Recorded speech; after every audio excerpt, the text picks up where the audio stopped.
नमस्कार, नविशाच किचनमध्ये आपले स्वागत आहे।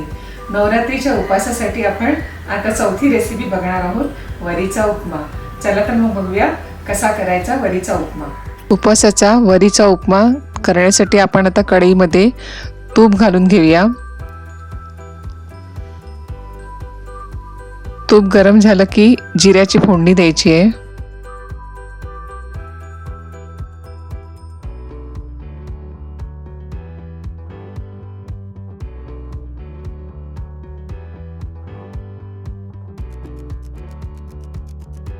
जिरं वर आलं की त्याच्यामध्ये मिरची कापून घालू। एकदा ढवळून घेऊया आपण। आता याच्यामध्ये बटाटे घालून घेऊ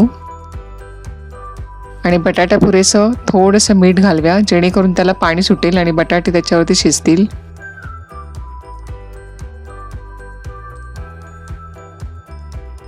थोड्या वेळासाठी झाकण ठेवून ते शिजू देऊया।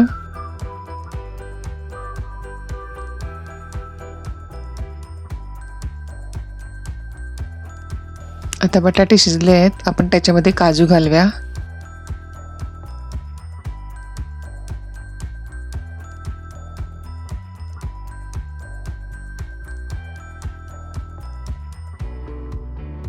आता ही भिजवलेली वरी आपण ह्याच्यात घालूया। वरी भिजवून ठेवल्यामुळे लवकर शिजते। साधारण अर्धा तासासाठी किंवा 15 मिनिटांसाठी जरी भिजत ठेवली तरी चालेल।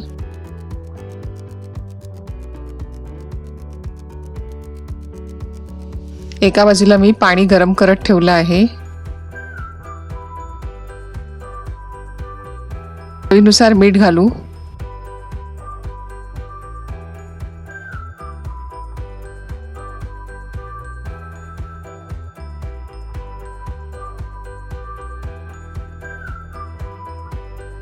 हा दाण्याचा कूट आपण त्याच्यात घालून घेऊया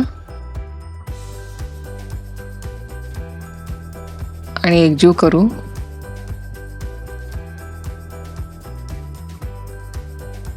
आता आपण जे गरम करत ठेवलेलं पाणी होतं ते ह्याच्यामध्ये घालून घेऊया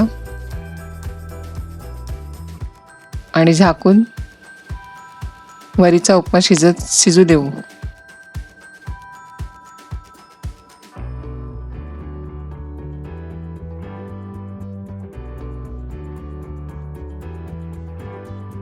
आता आपला वरीचा उपमा शिजत आला आहे।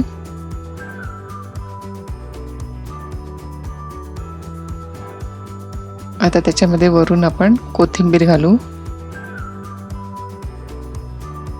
आणि मिक्स करून घेऊया।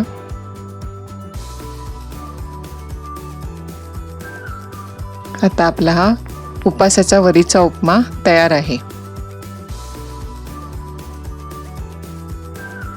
तुम्हाला माझी रेसिपी जर आवडली असेल तर माझ्या व्हिडिओला लाईक अँड शेअर करा। तसंच तुम्ही जर ही रेसिपी करून बघितलं तर तुमचे अनुभव कॉमेंट बॉक्समध्ये नक्की मला कळवा। तुम्ही जर माझ्या चॅनलवर नवीन असाल तर माझ्या चॅनलला सबस्क्राईब करायला विसरू नका। अशाच नवीन उपवासाच्या रेसिपी घेऊन आपण लवकरच पुन्हा भेटू।